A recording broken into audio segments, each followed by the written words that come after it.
وہ رویہ کچھ لوگ اپنے گھروں میں اپنی بیویوں کے ساتھ رکھتے ہیں، تلخی کا، ترشی کا، تنگی کا، برا بلا کہنے کا، تذلیل کا، تحقیر کا، مار پٹائی کا، گالی دینے کا، تھوڑا سا توجہ کریں کہ کیا انہی کی بیٹی اور انہی کی بہن کے ساتھ یہ سلوک ہو ان کو پسند آئے گا؟ کہ آپ جو رویہ اپنی بیوی کے ساتھ رکھتے ہیں، آپ کی بہن کے ساتھ، آپ کی بیٹی کے ساتھ یہی سلوک ان کے گھروں میں کیا جائے تو کیا آپ کو اچھا لگے گا؟ تو جب آپ کو اچھا نہیں لگے گا، اور یقیناً نہیں لگے گا، تو پھر آپ اپنی بیوی کے بارے میں بھی اسی انداز میں کیوں نہیں سوچتے؟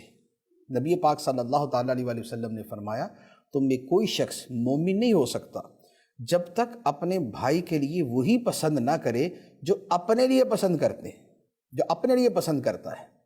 تو جب ایزا باپ کے باپ ہونے کی حیثیت سے ہم اپنی بیٹی کے حوالے سے سوچ رکھتے ہیں کہ اسے تنگ نہ کیا جائے، تو جو آپ کی بیوی ہے وہ بھی تو کسی کی بیٹی ہے۔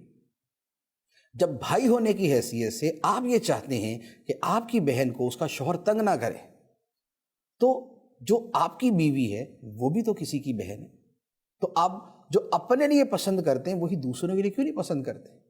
تو یہ بڑا واضح سا اصول ہے، تھوڑا سا اس پہ توجہ دیں گے تو بات سمجھ آ جائے گی۔ اور اس میں یہ بھی میں عرض کروں کہ جو سلوک آپ کرتے ہیں آپ کے سامنے وہی آئے گا۔ یہ دنیا جو ہے یہ عمل اور رد عمل دونوں دکھا دیتی ہے، اور خاص طور پہ ان معاملات کے اندر۔ تو بعض اوقات کیا ہوتا ہے کہ جب بندہ زور میں ہوتا ہے، طاقت میں ہوتا ہے اور جوان ہوتا ہے، اس وقت وہ اپنی طرف سے جو نا وہ تنگی اور تلخی اور زور زبردستی کرنا چاہتا ہے وہ کر لیتا ہے، لیکن اس کو یہ نہیں سمجھ آ رہا ہوتا کہ ایک دن اس کے بچے بھی بڑے ہوں گے، ایک دن یہی معاملہ اس کے سامنے بھی آ سکتا ہے۔ اور آپ یقین کیجئے یہ آتا ہے، یہ چیز سامنے آتی ہے، اور بالفرض اگر دنیا میں نہ بھی آئے تو قیامت کا دن کون سا دور ہے؟ قیامت قریب ہے، خدا کی بارگاہ میں تو حساب دینا ہے، وہاں تو جا کے جواب دینا ہے۔